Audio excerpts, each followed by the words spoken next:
Hi hello வணக்கம் friends, welcome to Joby kids Tiruppur. நான் எப்போவுமே எஸ்பிஓ பற்றி தான் வீடியோ போடுவேன். ஆனால் இன்றைக்கி நான் போடுற வீடியோ என்னன்னு பார்த்தீங்கன்னா, உங்களுடைய ஹேர் ரொம்ப ட்ரையாக வரன்னு இருக்கா? ஸோ இந்த டிப்பை நீங்கள் ஃபாலோ பண்ணி பாருங்கள். யூஸ் பண்ண ஒரே நாளில் உங்களுக்கு பெஸ்ட்டான ரிசல்ட் கிடைக்கும். உங்கள் முடி ரொம்பவுமே சில்க் அண்ட் சாஃப்டாக மாற ஆரம்பிச்சிடும். சரி, வாங்க வீடியோக்குள்ளே குயிக்காக போயிடலாம். இப்போது உங்களோட முடி ரொம்ப சாஃப்டாக இருக்கிறதுக்கு நீங்கள் செய்ய வேண்டிய விஷயம் என்னென்னா, நீங்கள் டெய்லியுமே ரெகுலராக யூஸ் பண்ணுற கோகோனட் ஆயில் எடுத்துக்கோங்க. செக்கில் ஆட்டின எண்ணெயாக இருந்தால் இன்னுமே பெஸ்ட்டாக இருக்கும். நாங்கள் செக்கெண்ணெய் தான் வாங்குவோம். ஸோ நான் 1 வீக்கு நான் தேய்க்கக்கூடிய எண்ணெய் நான் அளவு சொல்கிறேன். நீங்கள் அதை மாதிரி எடுத்துக்கோங்க. கூட குறைய கூட இருக்கலாம், அது ஒன்றும் ப்ராப்ளம் இல்லை. இப்போ நான் ரெகுலராக தேய்க்கக்கூடிய எண்ணெய் தான் நான் எடுத்துருக்கிறேன். நான் வீக்லி 2 டைம்ஸ் நான் எண்ணெய் தேய்ப்பேன். 2 டைம்ஸ் நான் தலைக்கு குளிப்பேன்.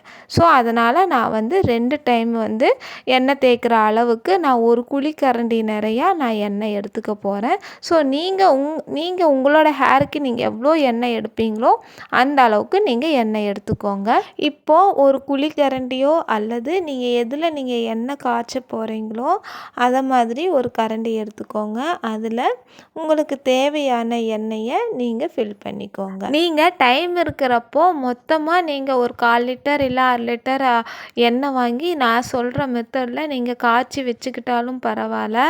ஆனால் நீங்கள் அப்பப்போ ரெகுலராக நீங்கள் ஃப்ரெஷ்ஷாக அதை மாதிரி காய்ச்சி தேய்க்கிறப்ப உடனடியாகவே உங்களோட ஹேர் நல்ல சில்கியாக மாறுறத நீங்கள் 1 டைம் யூஸ் பண்ணுறப்பவே நீங்கள் பார்க்கலாம். அதே மாதிரி இந்த மாதிரி எண்ணெயை பாயில் பண்ணி நம்ம தலைக்கு அப்ளை பண்ணுறப்ப நார்மலாக நம்மளுடைய ஹேருக்கு எடுத்துக்கக்கூடிய குவான்டிட்டி காட்டிலும் இதை மாதிரி நீங்கள் எண்ணெய் எடுக்கிறப்ப ரொம்ப கம்மியாக தான் தேவைப்படும். கொஞ்சமாக எண்ணெய் தேய்க்கிறப்பவே ஹேர் ரொம்ப சாஃப்டாகவும் எண்ணெய் பிசுக்கே இல்லாமல் ஆனால் ஈரப்பதத்தோட முடி இருக்கும். சரி, இந்த எண்ணெய்க்கு தேவையான பொருள் என்னென்னு பார்த்துடலாம்.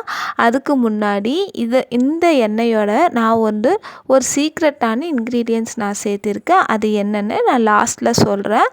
ஸோ வீடியோவை ஸ்கிப் பண்ணாமல் பாருங்கள். அதுக்கு நான் ஒரு சோத்து கத்தாழை எடுத்திருக்கிறேன். அதாவது ஆலோவேரா ஜெல் அப்படிங்கிற ஃப்ரெஷ்ஷான ஆலோவேரா ஜெல் நான் எடுத்திருக்கேன். நம்மளுடைய நடுவிரல் அளவுக்கு, அதாவது நடுவிரல் நீள அளவுக்கு நான் எடுத்திருக்கிறேன். ஓகேங்களா? நீங்கள் ஃப்ரெஷ்ஷாக கிடைக்கலைன்னா நீங்கள் ஆலோவேரா ஜெல் ஒரிஜினலாக என்ன இருக்குதோ நீங்கள் எடுத்துக்கோங்க. அது கூட நான் கருவேப்பிலையும் வெந்தயமும் எடுத்திருக்கிறேன். ஓகேங்களா? அடுத்தது பார்த்திங்கன்னா, இந்த ஆலோவேரா ஜெல்லை நான் க்ளீன் பண்ணிவிட்டு இதை மாதிரி குட்டி குட்டியாக நான் கட் பண்ணிக்க போகிறேன். நான் தோல் எதுவும் எடுக்கலை. அதே மாதிரி உள்ளே இருக்கிறது அந்த ஜெல் அப்படியே இருக்கிற மாதிரி நான் எடுத்துக்கிட்டேன். ஓகேங்களா? இதையெல்லாம் நீட்டாக கழுவிட்டு நம்ம என்ன பண்ண போகிறோன்னா, இந்த எண்ணெயில் அப்படியே போட்டு நம்ம ப்ரீ ஹீட் பண்ண போகிறோம். அவ்வளோதான். ஓகேங்களா? நீங்கள் இவ்வளோ தான் சேர்த்தணுமா அப்படிங்கிறது கணக்கெல்லாம் இல்லை. உங்களுக்கு வேணும்னா இன்னுமே கூட நீங்கள் சேர்த்துக்கலாம். எங்கிட்ட நான் ஒரு 1 வீக் அளவுக்கு தான் எடுக்க போகிறேன். ஸோ நான் கொஞ்சமான குவான்டிட்டிலேயே நான் எடுத்துக்கிறேன். ஓகேங்களா? இன்னும் நீங்கள் கறி லீவ்ஸ் எச்சா எடுக்கிறனாலும் நீங்கள் எடுத்துக்கலாம். இது கூட நீங்கள் கருஞ்சீரகம் போட்டுக்கலாம், சீரகம் போட்டுக்கலாம். இதை மாதிரி உங்களுக்கு தேவையான இன்க்ரீடியன்ட்ஸ் என்னென்னவோ நீங்கள் கூட குறைய கூட இதில் நீங்கள் சேர்த்து காய்ச்சி வச்சுக்கலாம். ஓகேங்களா? இதில் முக்கியமான இன்க்ரீடியன்ட்ஸ் என்னென்னா இந்த ஆலோவேரா ஜெல்லு தான். இந்த ஆலோவேரா ஜெல் இதில் யூஸ் பண்ணுறதுனால நம்மளோட ஹேர் பார்த்திங்கன்னா ரொம்ப சாஃப்டாகவும் சில்கியாகவும் இருக்கும். நம்ம எப்படி தலை சீவினாலும் அதே மாதிரியே நம்ம முடி ஈவினிங் வரைக்குமே கலையாமல் இருக்கும். அதே மாதிரி இது பச்சையாக நம்ம போடுறதுனால நீங்கள் அப்பப்போ நீங்கள் இதை காய்ச்சி தேய்ச்சிக்கிறது ரொம்ப நல்லது. ரொம்ப நாளைக்கு இது வைக்க முடியாது இல்லைங்களா? ஸோ ஒரு 2 வீக்ஸ் அளவுக்கு மட்டும் நீங்கள் இந்த மாதிரி காய்ச்சி எடுத்துக்கலாம். நான் டைரெக்டாகவே நான் அடுப்பில் வச்சு இதை நான் காய்ச்சிக்க போகிறேன்.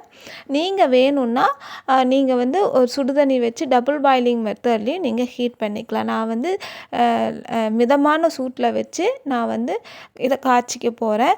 அதை மாதிரி காய்ச்சிறப்ப மேலே தெறிக்கிறதுக்கு வாய்ப்பு இருக்குது. ஸோ நீங்கள் சேஃபாக நீங்கள் காய்ச்சிக்கோங்க. இதை நல்ல ஒரு கொதி வந்ததுக்கப்புறமா நீங்கள் எடுத்திங்கன்னா இதனுடைய எல்லா எசன்ஸ் பார்த்திங்கன்னா அந்த அந்த ஆயிலில் இறங்கி அந்த எண்ணெய் வந்து லைட்டாக ஒரு க்ரீனிஷாக இருக்கும். ஓகேங்களா? ஓகே ஃப்ரெண்ட்ஸ், நம்மளுடைய எண்ணெய் தயாராகிருச்சு. இப்போது சீக்ரெட்டான இன்க்ரீடியன்ட் என்ன நம்ம சேர்க்க போகிறோன்னா, உங்களுடைய விருப்பம் தான் இது சேர்க்குறதும் சேர்க்காததும். விட்டமின் இ ஆயில் இருந்துச்சு அப்படின்னா அதை வந்து நீங்கள் ஒரு 5 to 6 ட்ராப்ஸ் போட்டுக்கலாம். இல்லை அது இல்லைன்னா நீங்கள் மெடிக்கல் ஷாப்பில் கேட்டிங்கன்னா ஈவியான் 400 அல்லது 800 இந்த மாதிரி டேப்லெட்ஸ் இருக்கும்.